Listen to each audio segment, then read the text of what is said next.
Hello, I'm Bartling, and I certainly hope that you and yours are having a sunnier, warmer day.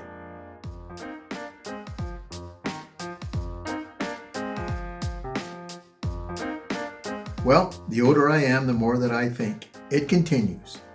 And one thing I think about a lot is the weather. And you know, I'm not alone. We humans, we're almost enamored with the weather. You bump into an old friend you haven't seen, and you kind of live in the same community here, but you haven't seen them in a long time. What's one of the first things that you talk about? Boy, how about that wind we had today and we've had lately? The weather. Or you hop on a Zoom call with relatives across the country, East Coast. And sure enough, someone says, it was 78 and sunny here today. Like they had something to do with it. We tune into the local weather person. Now that local weather person for myself and LaDonna is Ryan.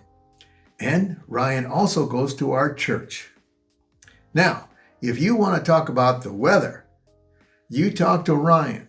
But be sure that you've probably got 15 minutes because you ask one question and he will go probably 15 minutes. Now, even though the weather person, like Ryan, might only be right 50% of the time. Imagine any other job with those kind of percentages. And you keep showing that same type of track record. Like, hey, honey, LaDonna, the roofer missed half the shingles. But next time we need shingles, let's hire him. We don't go to bed until we've checked the forecast one more time. We heard it at 6. It may have changed by 10. We better tune in. Now, some of us, guilty as charged, have weather radios and watch the Weather Channel like it's primetime television. But in all seriousness, the weather really does shape our lives. I remember my Sergeant Major father talking about the dirty 30s. The Depression, feeding Russian thistle, yes, the weed, to cattle in South Dakota because the drought left nothing else. That's not just a story. That's the kind of hardship you feel right to your bones. I took a geography class in college at Wayne State. Thought it was going to be a slough class. It was taught by a retired military meteorologist. And what did he spend most of his time that semester talking about? The weather. Guess he figured we'd never stop needing to know about it. And then the night our son Justin was born.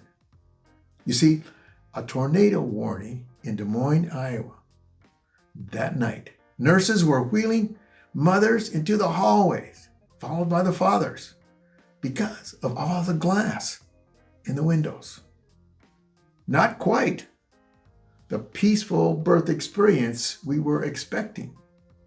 That was due to weather.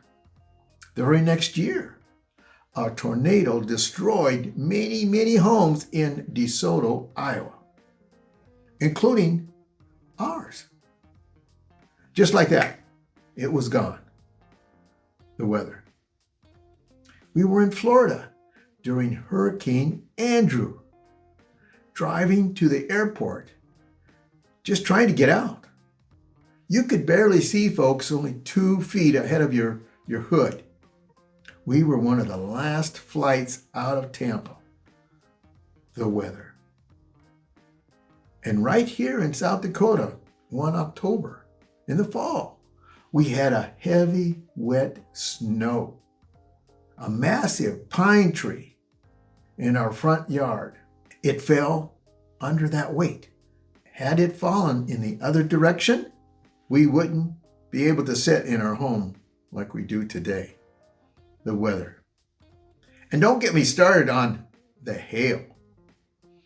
We've had to replace our roof 3 times in 27 years. Guess who's not surprised? The insurance adjuster. The weather. So what can we learn from all this? Well, life lesson number 1. We are not in control. We like to think that we are. We schedule our lives right down to the minute. Our watches tell us. But when the storm comes, we're reminded there are bigger forces out there, and they're at work. It humbles us, and maybe that's a good thing. Just like the weather, life is constantly changing. Life lesson number 2. We learn to prepare, not predict.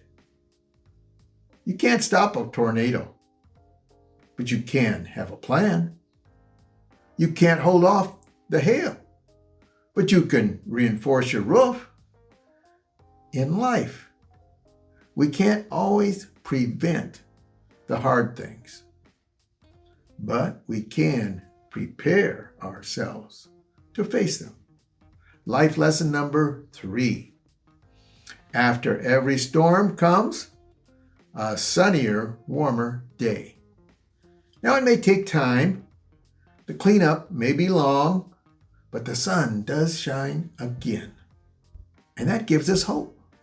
Don't let the forecast of future worries overshadow the joy of today.